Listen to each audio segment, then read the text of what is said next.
Atomic batteries to power. Turbines to speed. Roger, ready to move out.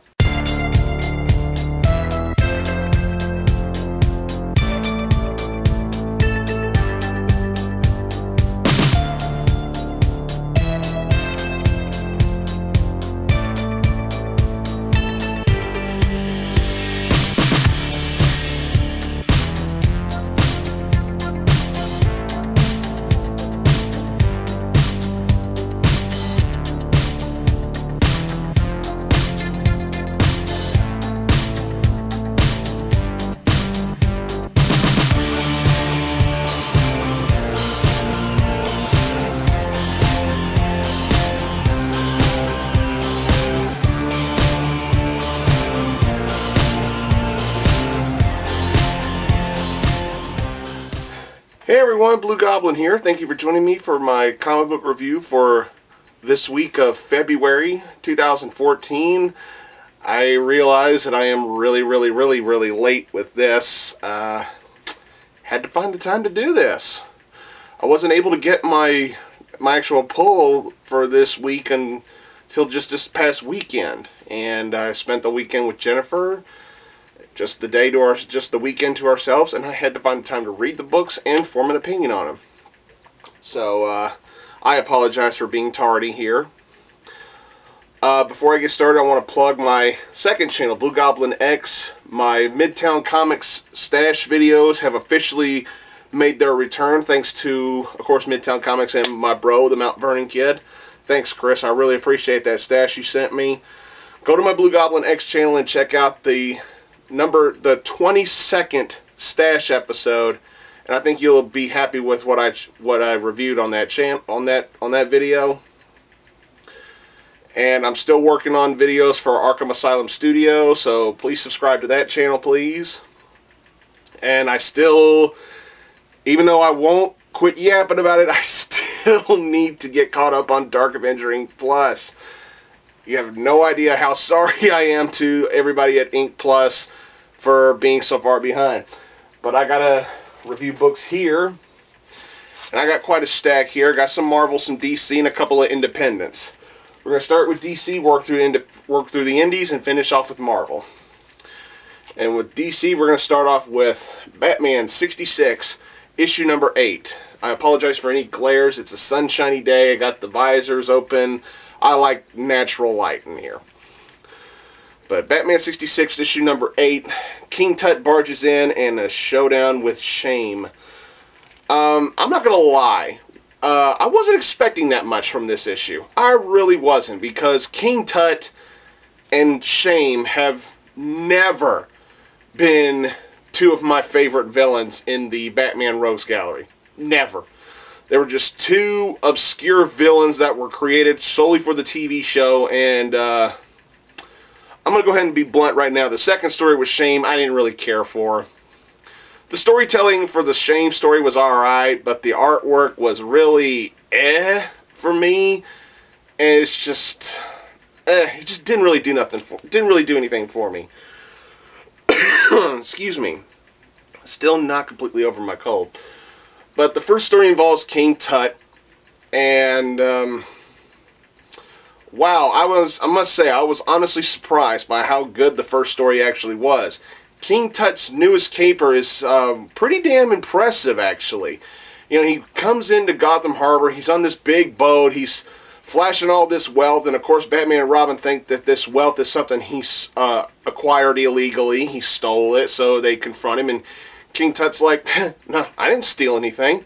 This is all my stuff. I'm just a wealthy guy just showing off my stuff. And, you know, and he even challenges Batman and Robin, saying, hey, go ahead, take something. Go analyze it in your little bat cave and prove to me and prove to yourselves that I didn't steal any of this. This is my stuff. So Batman obliges. He takes a tiara to the bat cave and analyzes it and comes to the conclusion that this is something that has not been reported stolen by any jewelry store or any store of any kind, and it's not really an antique. It's actually just about maybe 10 or 12 years old. So Batman and Robin are thinking that something's just not right. They just don't trust King Tut to just show off wealthy stuff and not be committing any crime. So they track him down. So they find him again at some museum, and he finds this sarcophagus, and he has one of his hired hands. Now, the only reason I'm bringing up the hired hand is because he has a significant role in this book. He brings in a significant hired hand called, he's trying to call him an Egyptian name, and he's like, Waylon! And he's like, sorry, boss, I forgot my Egyptian name. I keep forgetting it. So they use some kind of scepter to open up this sarcophagus, and what it actually is a time portal. Okay. And Batman and Robin follow him into 1200 something BC in Egypt. And what King Tut is doing is he is trading priceless, valuable gold for chocolate. He comes across a pharaoh who has a fascination with chocolate, and he's trading chocolate for gold. You know, and even Waylon is like, you know, man, this is like about $5 worth of chocolate, and this pharaoh is trading it for over $10 million worth of gold. Of course, back then in 1200 BC, of course, it's pointed out that ancient Egyptians didn't realize the true value and the true uniqueness of chocolate and how, you know, the cocoa beans are growing and everything like that. They said if they would just venture out further out to sea, they could find it themselves. But hey, you know, it's like they're willing to trade. Let's trade it. And of course, one of the things that they trade for is some sort of elixir that supposedly will make your skin so tough it makes it bulletproof. And that's where I'm going to end it right there. Waylon does something with this, and then something happens to him. Oh man, this was really good. I know the solicit for this issue probably already spoiled what I'm trying not to spoil, but I still don't want to spoil it because I'm like, okay. And of course, everybody already probably knows who I'm talking about and what, you know, what could possibly be coming later on down the line in this series. But this was really good. The first story was. And I love the tweak to the shark repellent, by the way. But the second story with Shane didn't really do anything for me at all. It was just there. The first story with King Tut was actually surprisingly very good. Moving on to Batman and Two-Face, number 28. Bitter Enemies, Reluctant Allies. This was actually not that bad either. This was actually really good. Batman and the McKillen sister here are trying to track down where these people have taken Two-Face. They're going to publicly execute him on a live broadcast.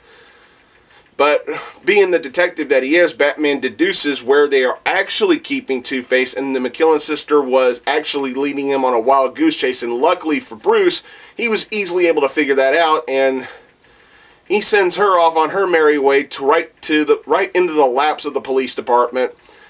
And when Batman tracks down Two-Face and pulls his ass out of the fire, quite literally, they get into a heated argument about who Harvey's supposed to really be, and is like, you were the best one of us. And then Two-Face grabs Batman and says, no, you were, Bruce. Call me crazy. Now, I don't read every Batman title on the shelf, but this is the first indication that I'm seeing that Two-Face knows who Batman is in the New 52 world. This is the first indication that I have seen.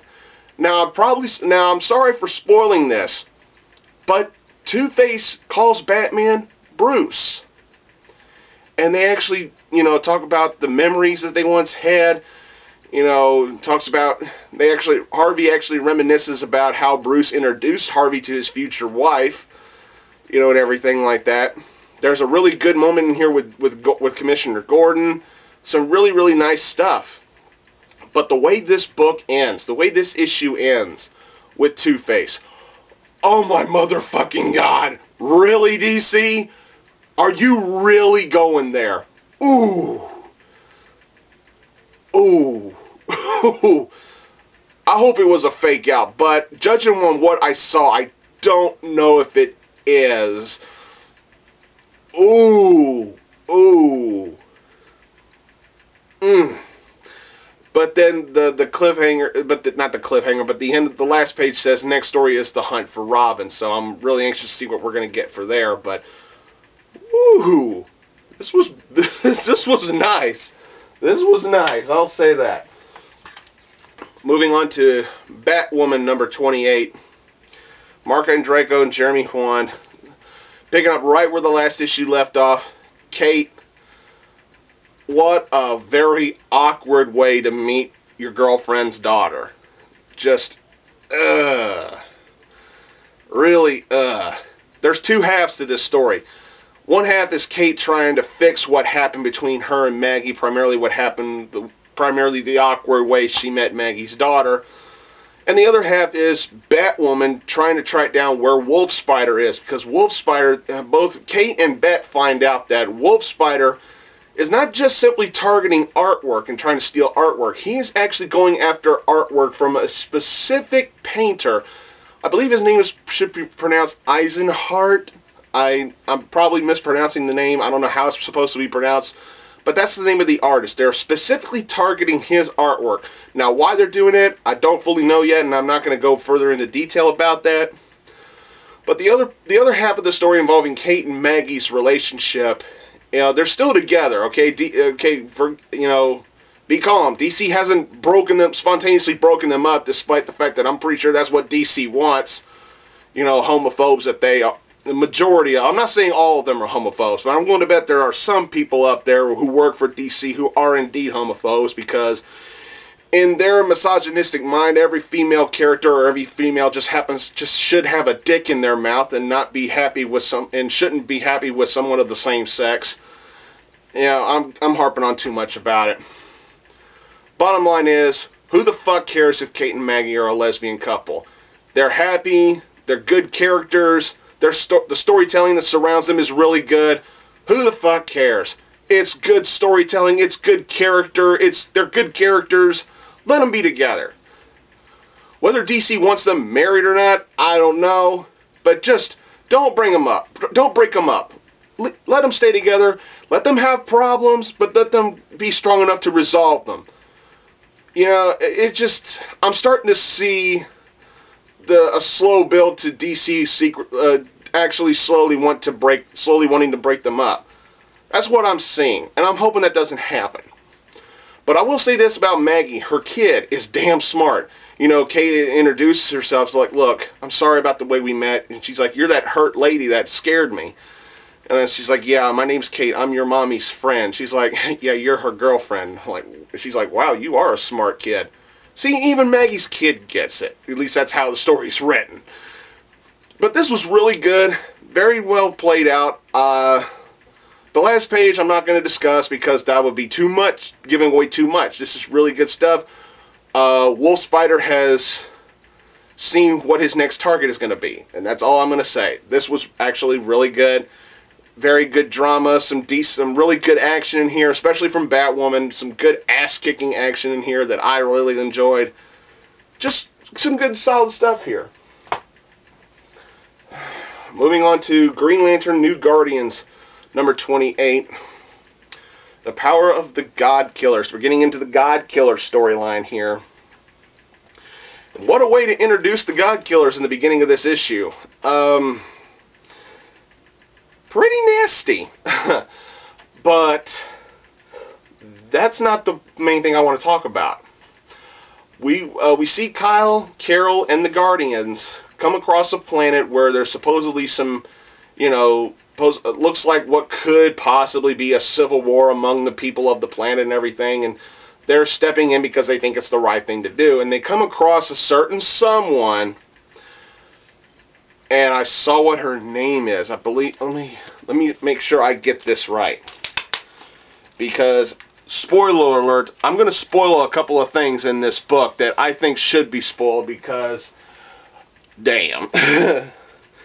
They come across this being, I believe her name is Calendar. Calendar.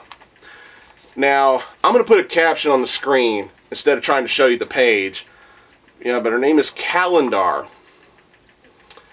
And then I'm going to put a name on top of Calendar. Yeah, that name. I'm wondering, is this a relation?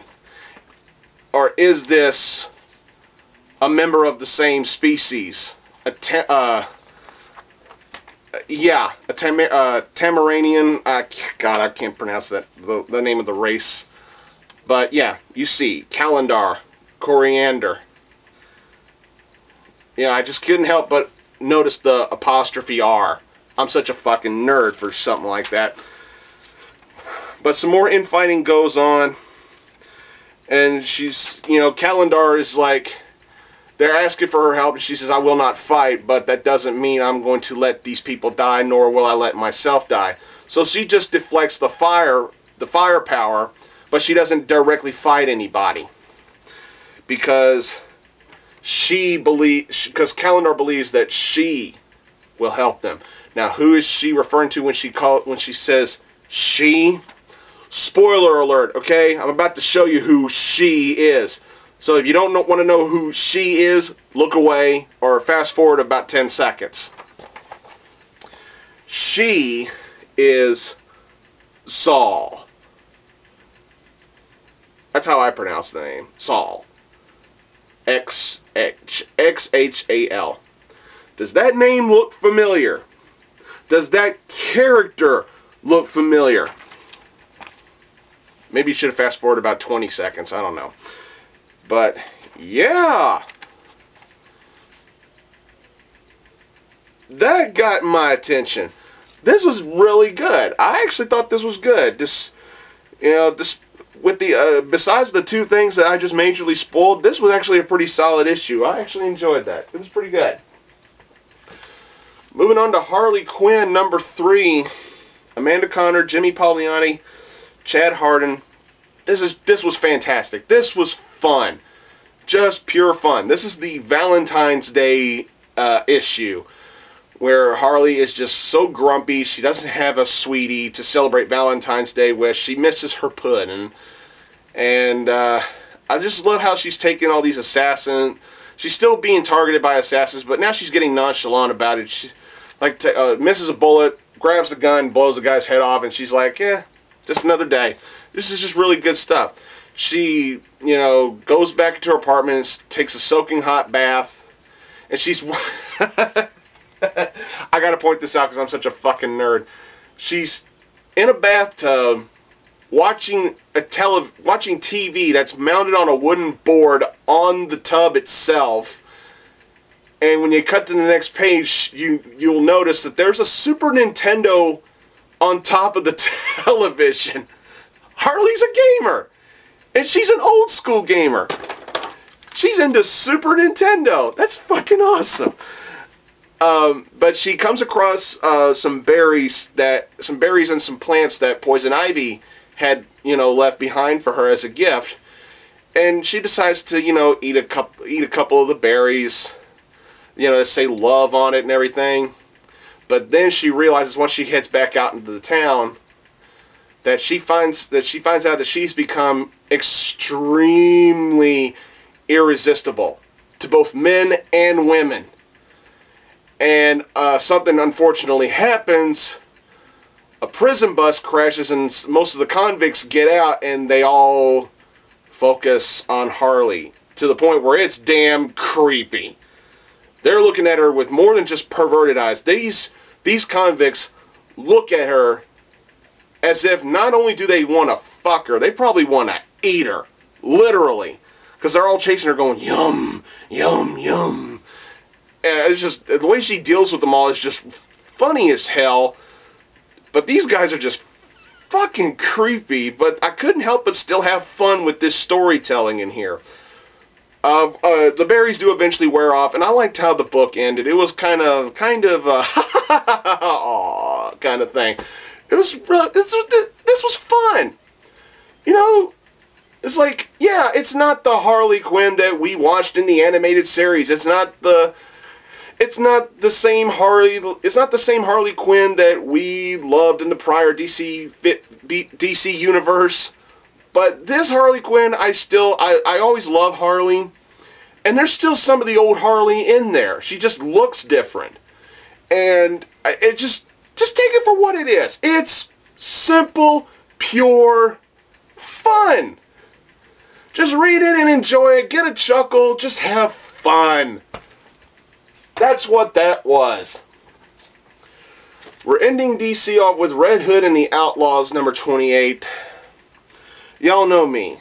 Starfire is literally the only reason why I'm still buying this series. Because it's really testing my patience. I will say this. This was better than the last issue was. That last issue with that bullshit conclusion to the Ra's al Ghul storyline. I still don't like the fact that they're trying their best to make Jason Todd look like he's got superpowers. He was a former Robin, for Christ's sakes. And now he's got like this ability to produce flame swords and everything. Don't give him fucking superpowers. I don't give a shit who he was trained by after he came back from the dead with the Lazarus Pit and all that shit. I don't care. He doesn't need superpowers. Leave that shit to Corey. And y'all know me. Fuck Arsenal. He does nothing for me. I mean, Arsenal looks like he was literally just ripped out of the 90s and put in this book. And put in this series. Let's take an annoying character that nobody gave a shit about in the 1990s. What? Alright, we got him. What do we do with him? Put him in a book now. That's just how it feels with Arsenal. Fuck him. I don't care. If you're a fan of Arsenal, that's fine. I got no beef with fans of Arsenal. When it comes to the character itself, fuck him. I don't care. But,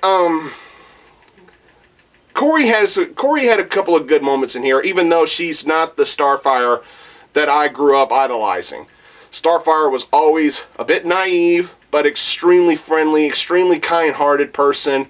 Yet she was, the original Starfire was the kind of character that you also didn't want to fuck with, and you didn't want to piss her off, because when you got her mad, you instantly regretted it.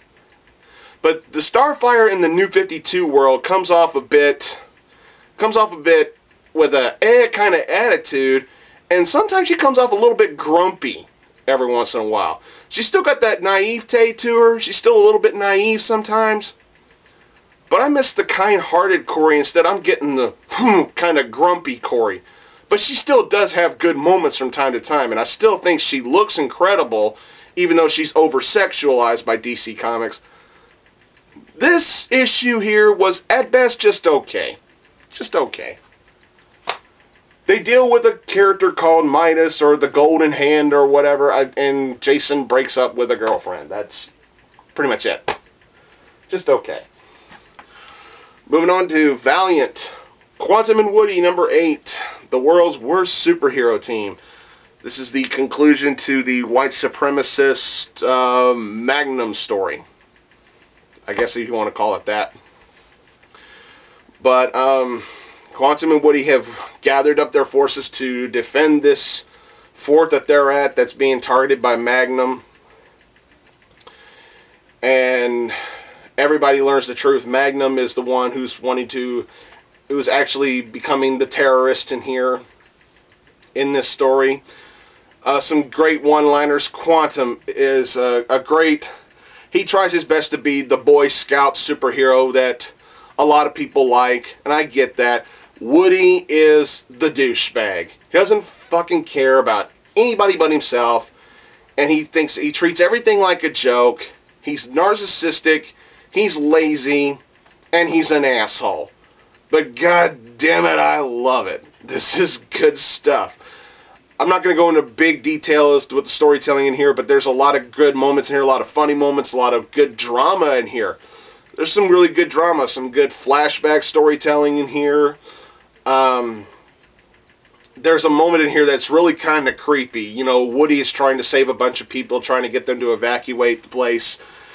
He comes across a couple of kids, and they're like, "Hey, I'm your hero?" She's like, "Yeah, aren't you Quantum's sidekick?" And he's like, "Just get out of here." And, you know, and he, this actually kind of disturbed me a little bit. And he comes across a 12-year-old girl, and she says, "Careful, I'm pregnant." Oh, that was just wrong. But the rest of the story flushed out very well. of course, Magnum gets exposed for what he truly is, and but I'm not going to spoil how it happened. It was just kind of damn funny. I really liked it. Very, very solid issue. I loved it. It was great. And I loved the advertisement at the end of the book. Get ready for Quantum and Woody, the GOAT, 0 issue. Fuck yes, the GOAT. Give us the GOAT. Good stuff. Moving on to Dynamite, we got Red Sonja number 7. Gail Simone, Walter Giovanni. I salute you both. Fantastic stuff. Fantastic stuff indeed. Gail Simone, I love you. You're a great writer. This was awesome. Was this the best Red Sonja book ever told? No, but like I always say, give a book a chance, just let it entertain you and you'll enjoy it. For what I got, I loved it. You know, Sonja's been asked to retrieve certain items for a dying king, and he makes a deal with her that I guess she couldn't refuse. Pardon the old expression. But he believes that he's dying. He's got all kinds of slaves. He's got thousands of slaves who will do his bidding. And he tells her, you do all this stuff for me, I'll free them all. I'll let them all go. And Sonja's like, that's madness. Why would you let all of them go? And he's like, well, since I'm dying, why should I care? You know, if you do this for me, I'll release them all before I die. But if you fail, I will have them all buried alive with me. Ooh, so Sonja has to take the mission, and she's tracking down a chef. One of the things he's looking for is a good chef. And she's in this swamp bog, and she comes across these cannibalistic tribe of bog people. And it just gets really nasty. She finds the chef, but I just love the wit that Sonja has in this book. She's like, I'm hungry, I could use some alcohol, and quite frankly, I could use a companion if they're limber. I'm like, okay, she's hungry, she's thirsty, and she's horny. That's awesome. But she finds the chef, and then there's something she finds out one of the things that he does, and she just like, one of the things he does with beer. And she goes, you monster! She's a purebred alcoholic. I can love this stuff. This is good. She eventually retrieves the chef, but there's a tragic irony involving the bogman at the end of the book, and I'm not going to ruin that. This was good. This was funny. This had good action, great dialogue. I enjoyed the hell out of this. This was another fun read. I loved it. Gail, thank you. Thank you from the bottom of my heart. I'm a fanboy for life. This was awesome. Just fucking incredible. Moving on to Marvel. Starting Marvel off with Amazing X-Men number 4. Jason Aaron, Ed McGuinness. I don't know what it is, but Ed McGuinness is really nailing it for me in terms of artwork. He's making me... His artwork is actually getting better. You know, not everybody looks all steroided up and beefy and all that stuff. He actually is doing a really good job with his artwork in here. And of course, Jason Aaron is no slouch when it comes to great writing, when it comes to the X-Men. This was incredible. This was really, really good. The stuff that, the stuff that that Nightcrawler does in here is really good. The stuff that he says in here was really good. We get to learn the true origin of the Bamfs. And we get to learn why there are red Bamfs and why there are blue Bamfs. We find out what created the red Bamfs, but we don't fully know what created the blue Bamfs. Nightcrawler said yes, there was something he had to do to create the blue Bamfs, but we don't know what that is yet.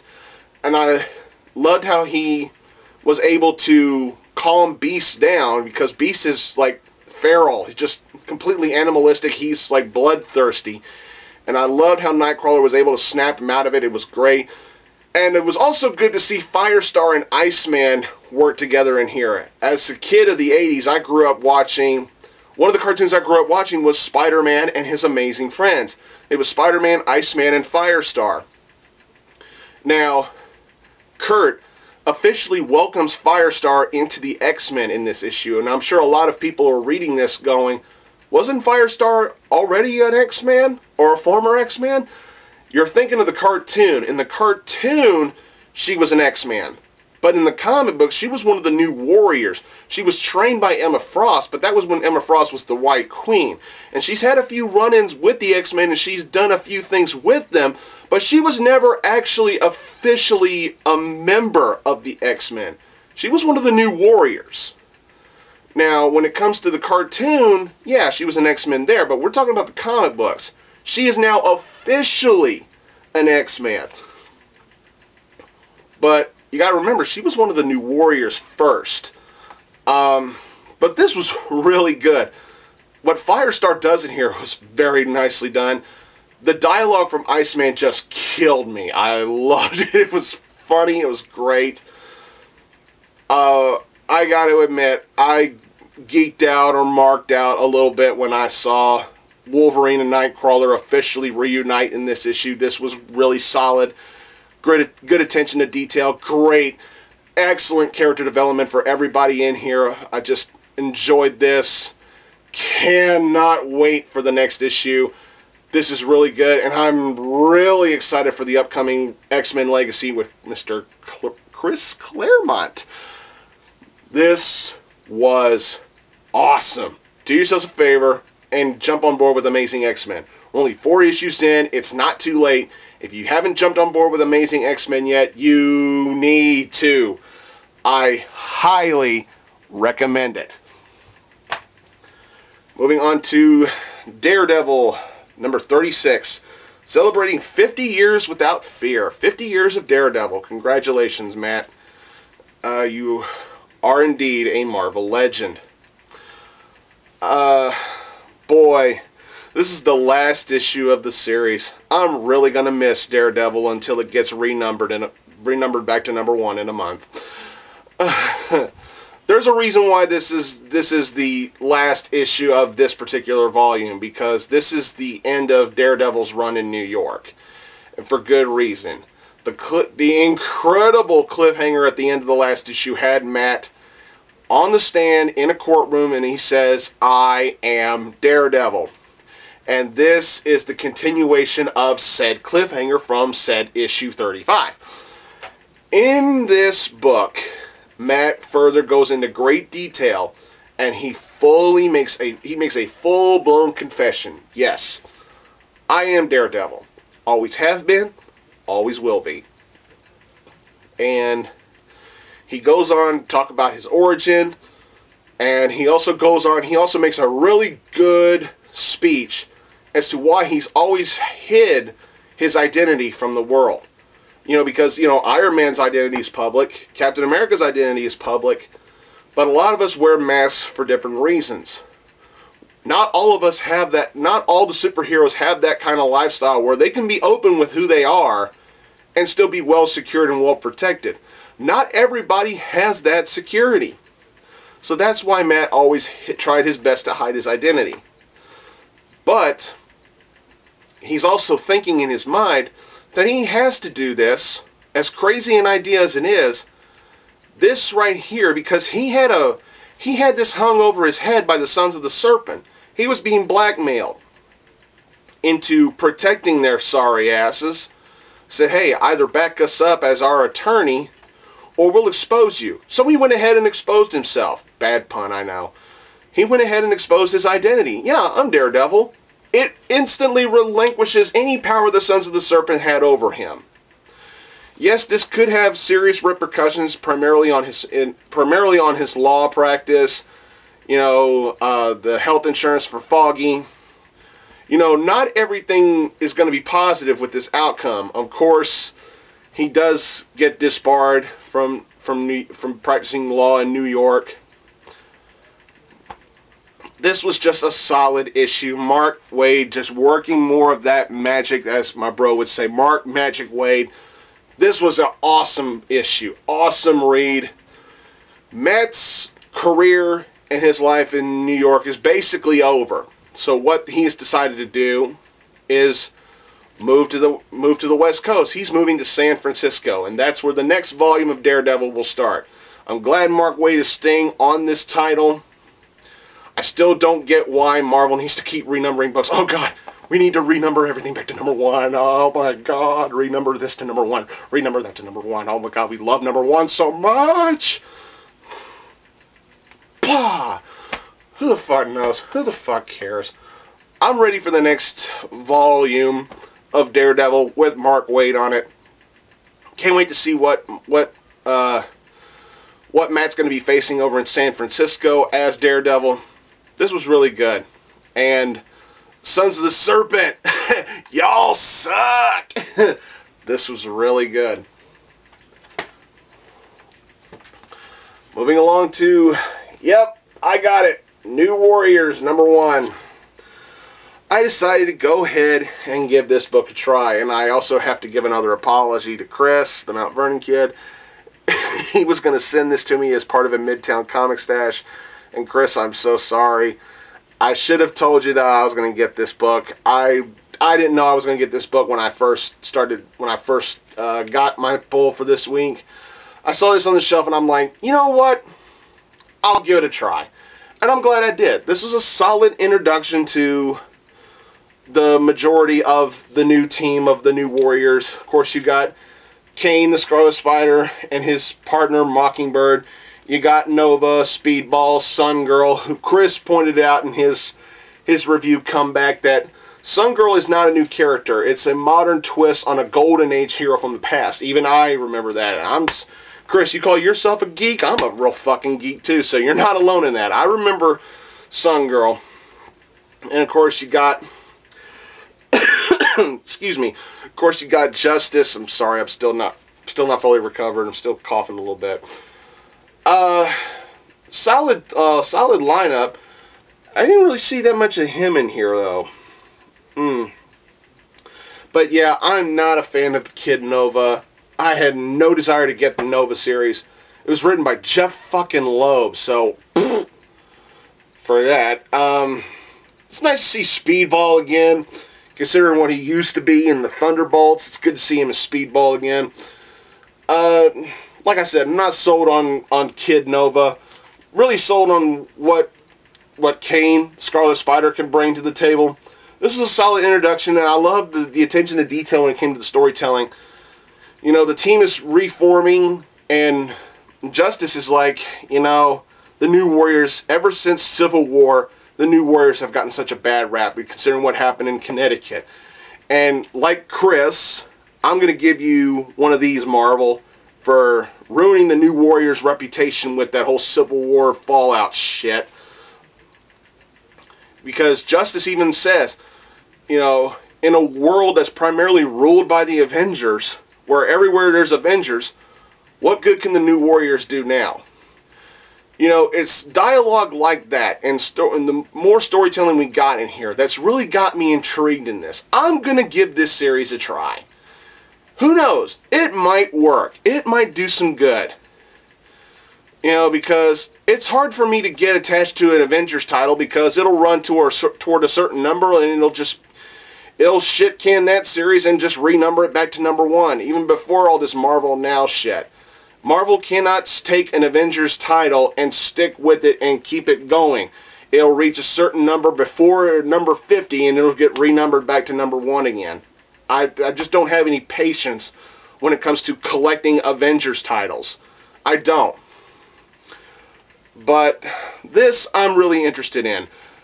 Really, really bizarre way to introduce Namora in this issue, but I'm like, okay, and who the antagonist is going to be for the beginning of this run, I'm not going to spoil, but all I'll say is, woo, damn, this was actually pretty good. I was originally going to pass on this, but I'm glad I picked it up, and I'm glad I read it. I was actually very impressed. I was very impressed. Christopher Yost and Marcus too, they did a good job with it. Moving on to Uncanny X-Men number 17, Brian Michael Bendis. Still doing a great job. Doing a great job. I actually like Chris Bachalo's artwork in here. It works very well. The rookies are sent to a very remote place, supposedly in the future. This is a training exercise, and one of them, I'm not going to spoil who it is, one of them does make a rookie mistake and brings a cell phone with them, you know, to find out where they are and everything, and they're even told, like, no cell phones, because S.H.I.E.L.D. can trace them and find out exactly where they are within minutes, and that's exactly what happens. Out of all these rookie X-Men, there's two of them primarily that I'm really growing fond of, and that's Goldballs and Time Warp. Eva. This one right here. I'm really wondering what's going on with Eva. I've really got my eye on her as far as characters are concerned. I'd like to see more development from her and from Goldballs. Goldball is really damn entertaining. You know, just point, point, point, point, point, point, point. I just loved it. But despite that, I got a serious bone to pick with Dick Summers with Cyclops. What a fucking hypocrite. He points out the rookie that made the mistake that got S.H.I.E.L.D. on them.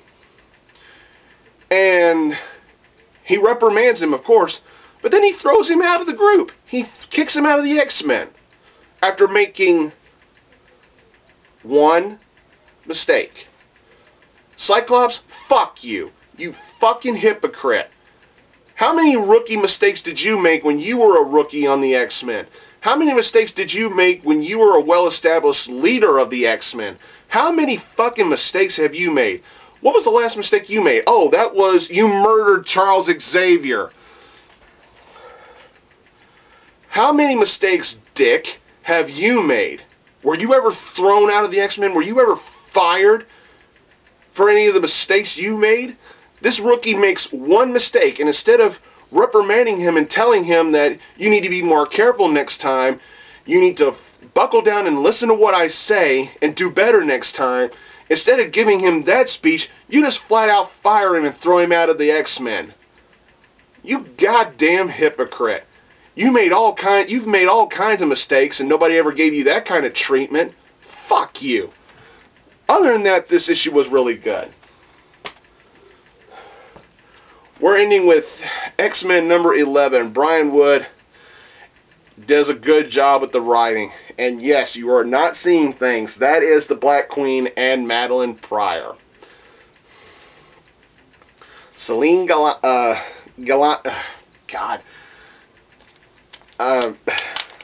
Let me reread this name so I know I'm pronouncing it correctly. Celine Gallio. I almost wanted to say Galnio. Gallio. Celine Gallio. Now, I remember Celine, but I've always had trouble with her fucking name. But yes, it is the Black Queen. It is Madeline Pryor. Now, one thing I will spoil. Yes, they do find Celine. They do find the Black Queen. No word on Maddie yet. Maddie's still MIA right now. But they're able, the X-Men in here, or the ladies, I should say, they're able to find out more and more about this sisterhood and who they're tracking down, who they're recruiting. And they all notice that they have one thing in common. They're recruiting dead enemies. Case in point, Maddie and Celine. Also, Lady Deathstrike. You know, Lady Deathstrike is now in the body of a teenage girl who's now got a kind of a bipolar-ish personality with Lady Deathstrike. Sometimes she's Anna Cortez, sometimes she's Yuriko. But there's all kinds of crazy shit going on in here. Not gonna spoil too much in here. It was nice to see some of the X-Men deal with some old school Mark I Sentinels that are being possessed by Archaea. Some really, really good stuff in here. Some good action with the Sentinel fighting. But there's something involved. There's something that happens with Jubilee that I'm not going to spoil. But what I will say is, Jubes, hope you'll be okay. But the stuff in here with primarily with Anna Cortez. Yuriko, Lady Deathstrike, the current Lady Deathstrike. There's something that she does in here that completely surprised me. I'm like, it's like she asks a very unusual request to Typhoid Mary, and Typhoid Mary does not want to do it. And Archaea comes along and makes another demand for Yuriko's services, and then Anna does something in here that made my jaw drop. I was like, what? Oh, wow. What an interesting swerve in the story here. Very, very intriguing. I'm really, really anxious to see where this story goes from here. This was really good. Very nicely done. Not much else to say in here without spoiling everything, because I'm not going to go into detail about everything that happens in this book. But what I will say is the writing was good. The storytelling was really good too. The artwork was good. Some nice twists, especially the one with Yuriko, like I just mentioned. And I'm really concerned about what's going on with Jubilee. But this was really good. This is another X-Men title that I do recommend getting on board with. This is really good. And we haven't even seen Madeline Pryor yet, so who knows where that story's going. Well, that's all I got for this week, everybody. Once again, I apologize for being late. And I apologize for my epic lateness on Dark Avenger Inc. Plus. Don't forget to subscribe to this channel as always. Don't forget my Blugoblin X channel. Go over to that channel and check out my newest Midtown Comics stash. Episode number 22 for Midtown Comics. Thanks to Midtown Comics, and especially thanks to my bro, TheMtVernonKid, for those books. And speaking of my bro, he has... Go to his comic review channel. The link's in the description. He has officially come back to comic book reviewing, and all I will say is, bro, welcome back. You're doing great. Can't wait to hear more reviews from you. Don't forget about Arkham Asylum Studio, Dark Avenger Inc. Plus, and always plug out to my friends, Fast Hacker Comics, Mark and Chloe. Y'all still doing good. Deadpoolzilla and Brandon Hex. Thanks again for watching, everybody, and until next time, as always, I'll see y'all later.